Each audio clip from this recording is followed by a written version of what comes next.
ካበንቲ ዝነበረት በባህርያታ ዘይትንቕነቕ ብደም ቅዱሳን ዝተነደቐት ተዋህዶ እያ ሐቀኛ ሃይማኖት። ካብ ጥንቲ ዝነበረት በባህርያታ ዘይትንቕነቕ ብደም ቅዱሳን ዝተነደቐት ተዋህዶ እያ ሐቀኛ ሃይማኖት።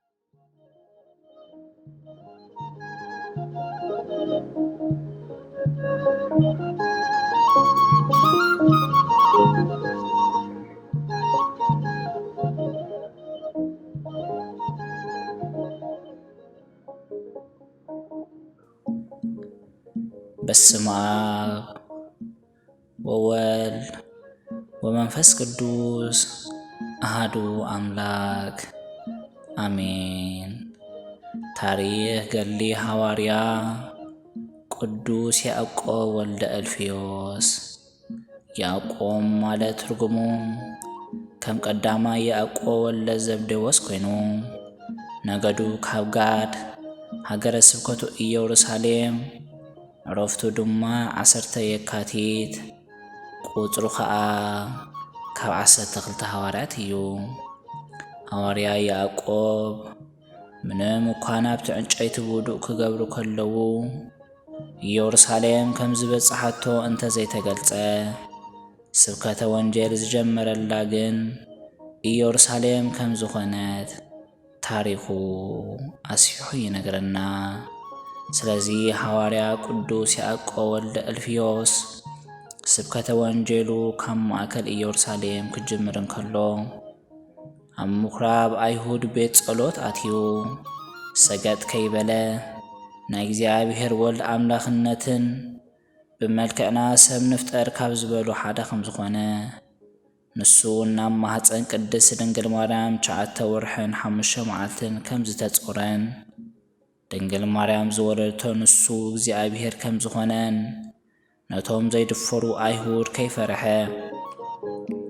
ቃል ቅዱስ ወንጌል ንባቡን ትርጉሙን ገሊጹ መሃሮም። ምዚ ኣተሓሒዙ ከዓ ናይ ክርስቶስ ልደቱን ጥምቆቱን ሞቱን ትንሣኤኡን ዕርገቱን ረቂቕ ምስጢረ መለኮቱን ከላይ መጺኡ ከከም ግብሩ ከም ዝፈርድን ምስ ኣረድኦም ኣብ ኢድ ጸላእቱ ዝወድቀላ ሰዓትን መዓልትን በጽሐት ምስክር ዕረፍቱ ናይ ሐዋርያ ቅዱስ ያዕቆብ ወልደ እልፍዮስ።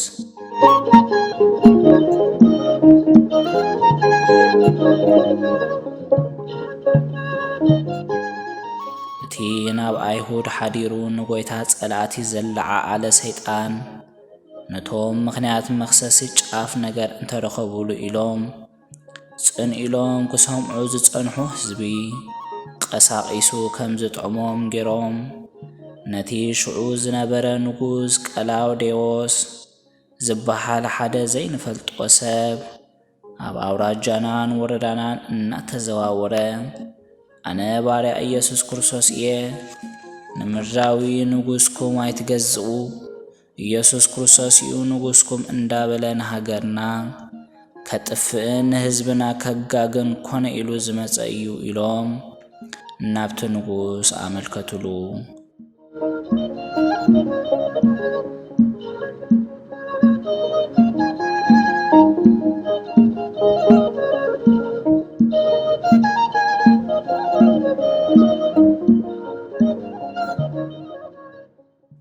እቲ ንጉሶም ቀላውዴዎስ ድማ ገጽ ንገጽ ኣይረኣዮ ቃል ክልቲኦም ሰብ ነገር ሰሚዑ ዝውስን ወይ ክሓቶ ሲትረፍ ካብ ኣፉ ክረኽቦ ከይበለ ወይ ዝደፋር በሉ ገጹ ከይረኣኹ ብዳብራ እምኒ ቅተልዎ ኢሉ ፍርዱ ኣመሓላለፈ።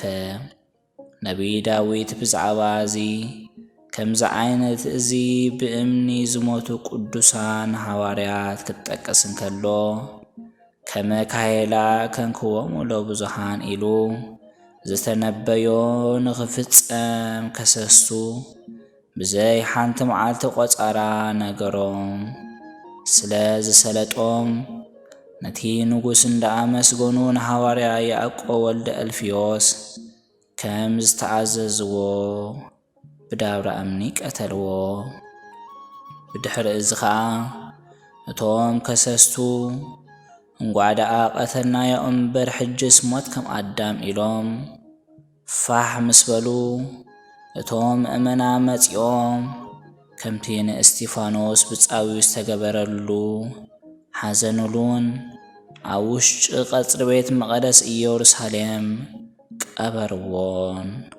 ሰላም እብል እፍረተ ስሙ ጽዑጠ እምብዙሃ ገሉ እንዘ እነግር ህዳጠ አሰረ ክርስቶስ ይልቱ አመ የስጦስ ተፈልጠ መንገለ ወልዱ ወብእሲቱ ገጾ ይሜጠ እንፍቅረ ዘመድ ካበ ልቦ ይስጠ።